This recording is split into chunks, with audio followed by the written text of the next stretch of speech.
Hello and welcome to the Allied American University WASC Assessment Phase 2 presentation. I'm Dr. Bill Luton, the Director of Assessment and the Dean of Business here at AAU. Over the next few minutes, we will be talking about assessment specifically as it pertains to Phase 2 of development for our courses, and we're going to talk a little bit about what that means as we move forward. The first thing we'll talk about is our transition from ILOs, which are referred to as Institutional Learning Outcomes, the transition from those to ICCs, or Institutional Core Competencies. We'll also compare the old and the new program maps for WASC. We'll compare the old and new course maps. We'll compare the old and new OBRs, which are our outcomes-based rubrics. We'll compare the old and new discussion system, and then we'll talk for just a few minutes about the P2DK, the Phase 2 Developer Kit, and I'll give a demonstration of that. Let's start with the way that things looked before as far as the ILOs, the Institutional Learning Outcomes. If you look at the green column here, you'll see that we have ILO 1, a series of ILOs from ILO 1 all the way down to ILO 9. These were previously our Institutional Learning Outcomes. It started with info literacy, technological competency, ethical leadership, scientific reasoning, diversity and global literacy, quantitative reasoning and literacy, communication, critical analysis and reasoning, and lifelong learning. If you look over to the left, you'll see there's a first column called CC. This stands for core competency. And if you'll notice, there are two different colors here. And the reason for that is that we started out with only the blue core competencies. These come from WASC. And they are supposed to line up somewhat well with our institutional learning outcomes. What we decided, especially since we were working so heavily and focusing so sharply on core competencies, as opposed to ILOs most of the time with the assessment of student learning that we perform, we decided to see how we could fold these together and maybe eliminate an unnecessary level with the ILOs. What we found was that we were missing a few links, and those are depicted here in the peachish orange type color. Those are core competencies that didn't exist. WASC only has 5. It has written communication, oral communication, quantitative reasoning, then you move to critical thinking, and then back up to information literacy. So what we did was we put those side by side, and we determined first of all that we felt like anywhere you saw a blue next to a green, that we could fold those greens all the way over into the first column and simply eliminate the ILO that was associated and absorb it into the blue core competency. Where we had some missing links, the first case is the third row down for CC6. We created a new core competency called ethics and diversity, and we used that to fold in ILO 3, ethical leadership, which is positioned to its right. We did the same thing with diversity and global literacy. That also folds into CC6, ethics and diversity. And finally, we created one for lifelong learning. We've since determined that the lifelong learning core competency was unnecessary. It's difficult for us to measure, but it's also something that we can measure in other ways other than as a marquee core competency. So we decided to move on from there. Now I'm going to show you a depiction of what it looks like when you actually do fold this this second column, the green column, into the blue column. You end up with something like this, where you split the first two CCs. CC1 and CC2 cover communication. And then you have CC3 for quantitative reasoning, then down to critical thinking, information literacy, ethics and diversity, and then lifelong learning, which we have parted ways with since, and you'll see what that looks like in just a couple of minutes. The next thing we needed to do is we needed to align the PLOs, which are the program learning outcomes. That's the next level down. Core competencies are things that everyone should be able to do across the university. Program learning outcomes are specific outcomes for students in specific programs. And in this case, we have BPLOs, the B stands for baccalaureate, for the Bachelor of Science in Business. What we did is we aligned our core competencies, minus the ILOs, which we removed. We aligned those core competencies directly with the PLOs, and they have a parent-child relationship. The PLOs are positioned beneath the core competencies.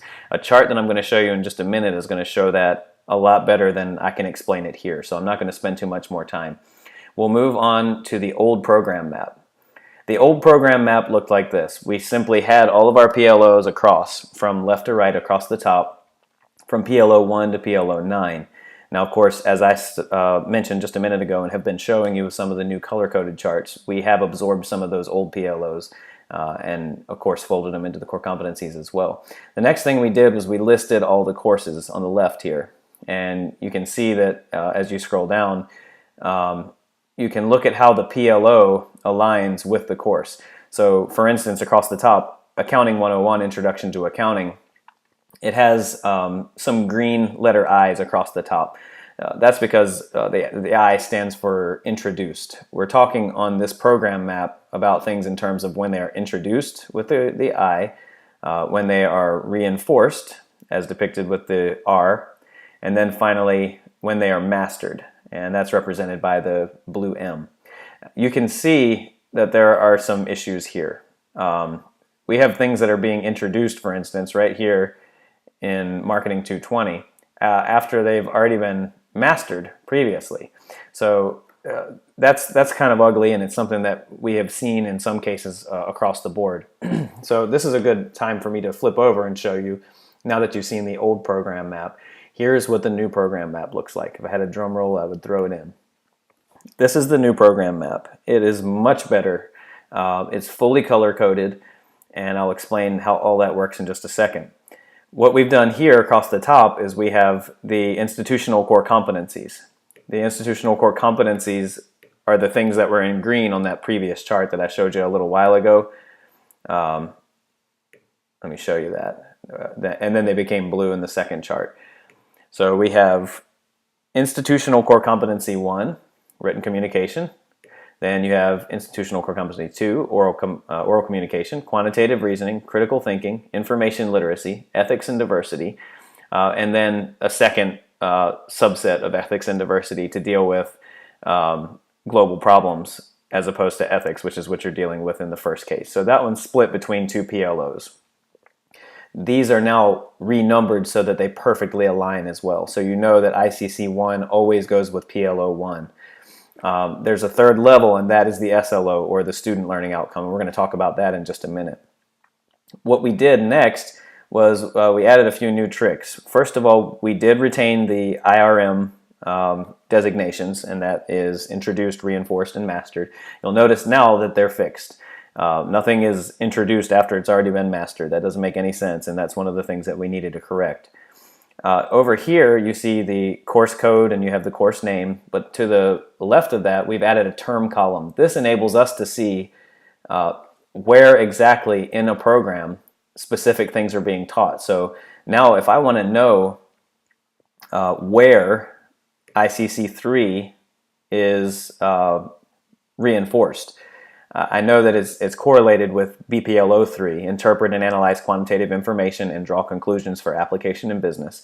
But I can look down here and find the first place it's reinforced. I see that if I trace all the way to this side and look at this row by itself, the first time that ICC 3 is reinforced in the business program is in term 4, in Introduction to Macroeconomics.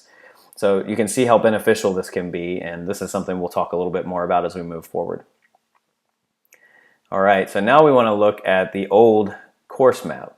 The old course map, you kind of be shocked right off the bat, because all the color coding that we've done, it really helps you to read things and see things better. So I think that's one of the benefits of using that, and it's one of the reasons we spent so much time paying attention to it.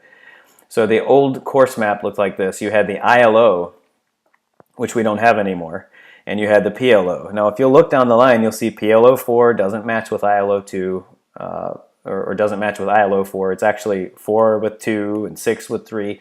That was one thing that we rearranged to make it a lot cleaner, as I described in the last slide.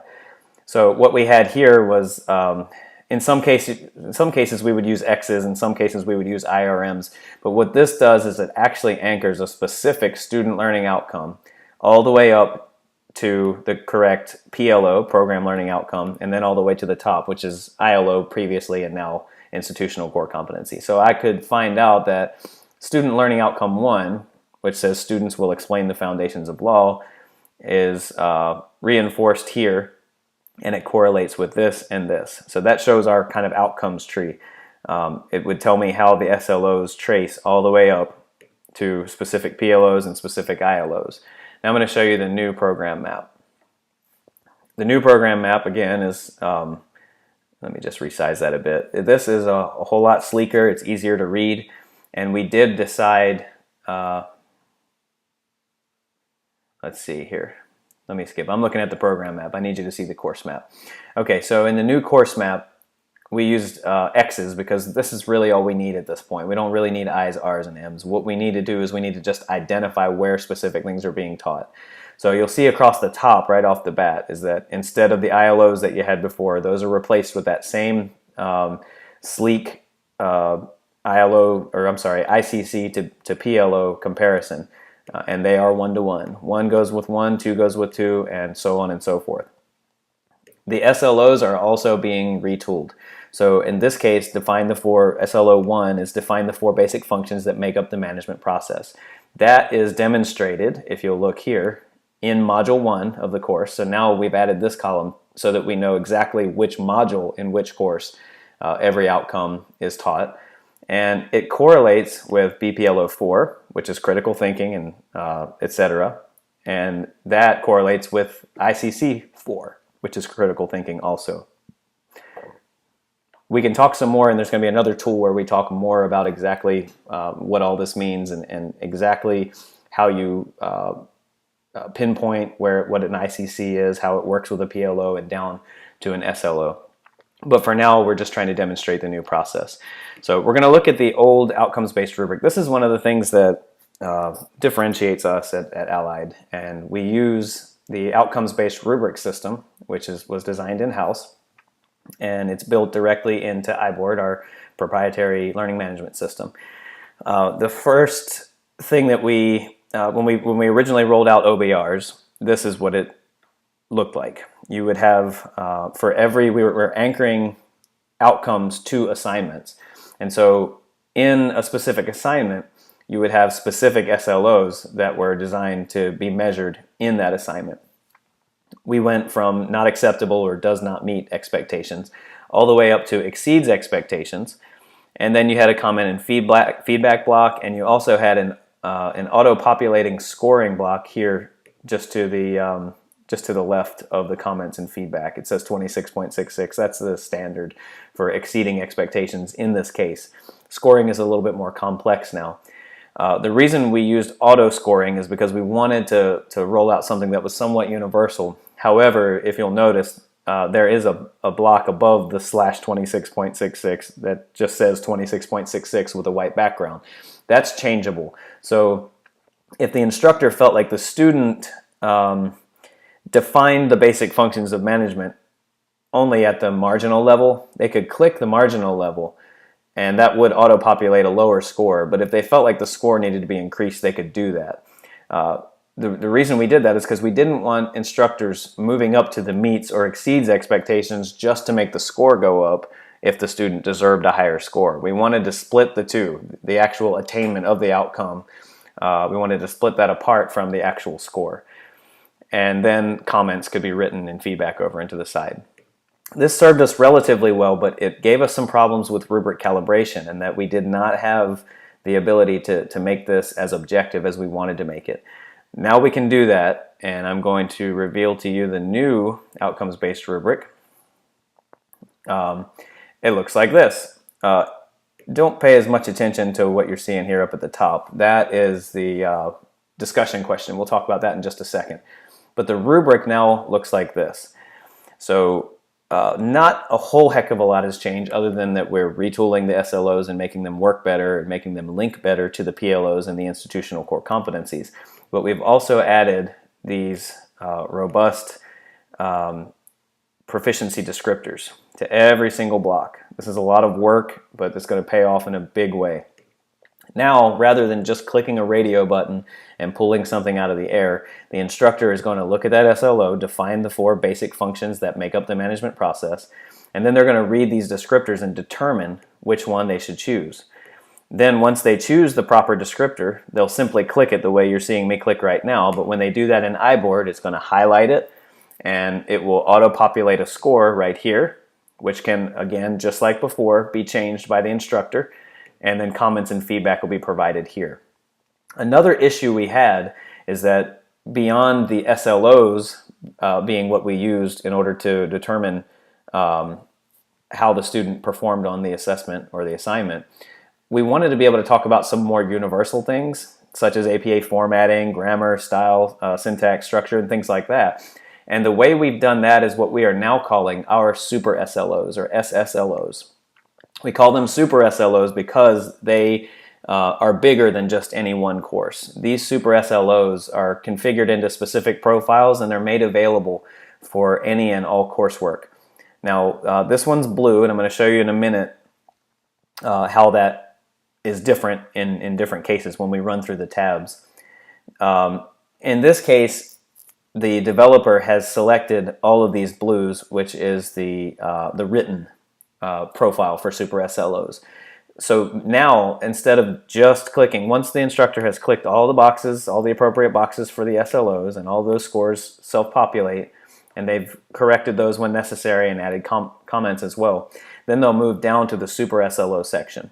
And they'll, like in this case, they'll look at APA formatting. Minimal or no use of in-text citations, APA formatting, or reference section. Does not include readings or concepts from the text. So if that's the case, even though the student may have really nailed this, they might have done a terrible job with APA, and in that case, the instructor is going to select does not meet expectations. It's going to pre-populate a score here, and then which they can change if they need to, and then they will add comments here, preferably to show the student how they may be able to improve their APA formatting.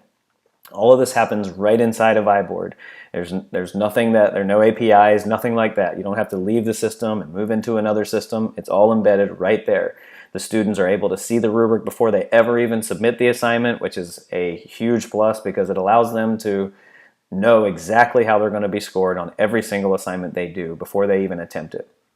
The same goes for Super SLO2. There we go.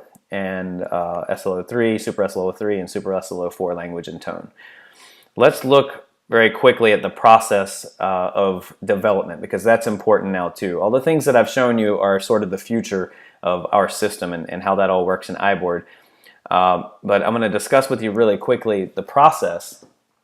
We are doing things a lot differently and I think a lot better than we ever have before. We have a really strong process flow with people from the assessment team as well as people from curriculum and course development, CCD, working together with our SMEs, which are the instructors typically in our school that are going to be evaluating or writing or reversioning a course. So the first phase of that is the prep phase, and that's where the dean of whichever department, so let's just say we're talking about business, and we're going to revise Management 105. The dean of business and the assessment team will agree on the appropriate subject matter expert to do the work on the course. At that point, CCD is going to deliver a set of tools to that SME so that he or she can begin the work. The first is the Phase 2 Developer Kit. They're going to be provided access to the course text and publisher resources. They're going to receive a clean credit hour audit tool, which is something that we did in our previous phase and that we're going to redo now to shore that up. The current course transcript and the current instructor resource document. At that point, the SME is going to complete the initial chat, which is the credit hour audit tool that we're familiar with. Then the SME is going to complete the preliminary questionnaire. That's this right here on your screen. So what we're asking is some basic questions. First of all, based on your review, please answer the following. The course needs more hours. They'll say yes or no. The course needs fewer hours. Yes or no. The course appears to be correct. Yes or no. Then please review the ICCs, PLOs, and SLOs for alignment. Use the program map. Does the course line up well? They answer that one, and so on and so forth. These will be in every kit of tools that the instructors receive. The next thing that they're going to do after that is they're going to slide down to the next tab in their developer kit, which is the alignment of the provided program curriculum map. We looked at this a few minutes ago, but this is in the developer kit, so this is going to be pre-done for the SME. When they receive this, they're going to be able to see in their course, if they are doing Management 105, they'll be able to say, okay, I need to address BPLO1 at the reinforced level. I need to address BPLO4 at the reinforced level. Same with BPLO5. I need to introduce BPLO6, and I need to reinforce BPLO7. So this actually tells them exactly which proficiency level they need to be focusing on when they do the work. The next thing that they're going to do is slide down and work on the curriculum map tab. This is the actual course map. And we talked about this before. This is where they'll actually plot where the SLOs are going to be taught, which module they're going to tell us, and then we're going to know that moving forward, and we won't have to ever hunt or search for it because it'll be right there for us. And at that point, once those are aligned and the SME has revised or rewritten or written for the first time the SLOs that are necessary, they are actually going to skip tab 4. Tab 4 is somewhat esoteric. I don't want anybody to get overload even just looking at it. What this does is it allows CCD to identify holes based on what the SME has provided at that point.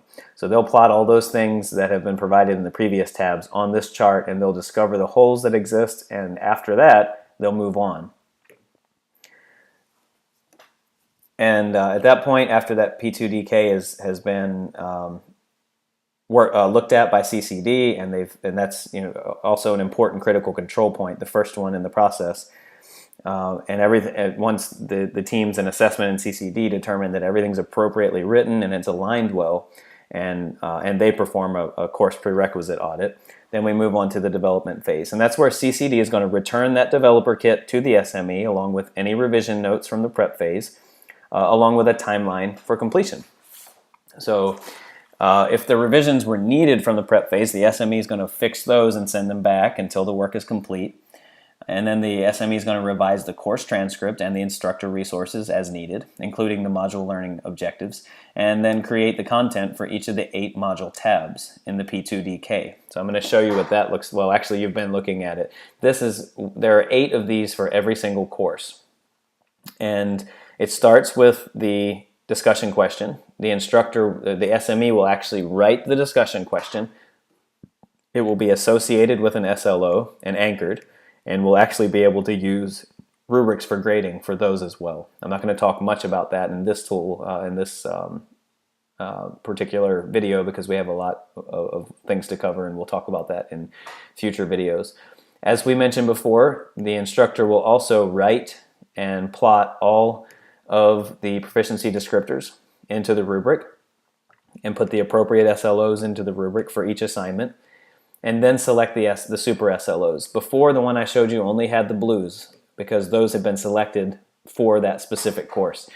These are all the ones that are available. We have multiple profiles. We have 4 profiles. This one is for written, the blue.